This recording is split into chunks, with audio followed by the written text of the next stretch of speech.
हैदराबाद में ऐतिहासिक प्रदर्शन के बाद बीजेपी काफी उत्साहित नजर आ रही है। बिहार चुनाव में तो बीजेपी ने जीत हासिल की ही थी और अब हैदराबाद चुनाव में जीत के बाद बीजेपी की नजर है बंगाल पर। जी हां, ममता दीदी के गढ़ बंगाल में बीजेपी अपना मोर्चा खोलने वाली है। दरअसल पश्चिम बंगाल में अगले साल विधानसभा सीटों के लिए चुनाव होने हैं। सभी पार्टियों ने चुनाव को लेकर जोर शोर से तैयारी भी शुरू कर दी है। तो वहीं ममता दीदी को डर सताने लगा है कि कहीं हैदराबाद वाला हाल बंगाल का न हो जाए, और ये डर लगना मुमकिन है क्योंकि जिस तरह से बीजेपी जोर शोर से चुनाव प्रचार में लगी रहती है, उसे देखकर ममता दीदी के होश उड़े हुए हैं। और इसी के चलते बंगाल में हिंसक वारदात होने की खबरें भी सामने आ रही हैं। लगातार बीजेपी कार्यकर्ताओं पर हमले किए जा रहे हैं और आज भी हिंसक वारदात की खबर सामने आई। इसमें बीजेपी के 7 कार्यकर्ता घायल हो गए और ये हमला उस वक्त हुआ जब बीजेपी के कार्यकर्ता जिले में संपर्क अभियान पर थे। यानी कि ममता दीदी के गुस्से का आप अंदाजा लगा सकते हैं कि किस तरह से बीजेपी के प्रचार से वो खौफ में आई हुई है।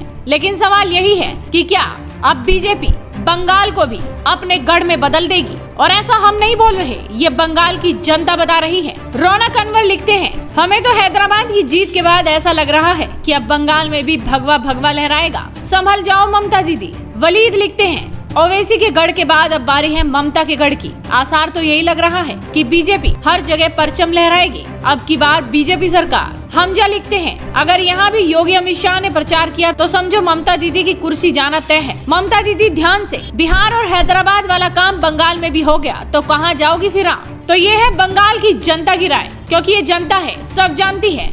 ऐसे में सबकी नजरें हैं आने वाले 2021 बंगाल विधानसभा चुनाव पर, और ये चुनाव बेहद ही रोमांचक होने वाला है क्योंकि ममता दीदी पूरा जोर लगाएगी कि बीजेपी बंगाल में घुसने न पाए। लेकिन बीजेपी ने पूरी तैयारी कर ली है, अपने नेताओं को तैयार कर लिया है। बीजेपी ने 1 करोड़ घरों तक पहुंचने का प्लान तैयार किया है। अब बीजेपी पश्चिम बंगाल में 1 करोड़ से ज्यादा परिवारों तक पहुंचकर ममता बनर्जी राज्य सरकार की कथित नाकामियों के बारे में बताएगी। तो देखना होगा कि बंगाल चुनाव में जीत किसकी होती है। इस वीडियो को शेयर कीजिए, साथ ही आपके अपने चैनल हेडलाइंस इंडिया को सब्सक्राइब कीजिए।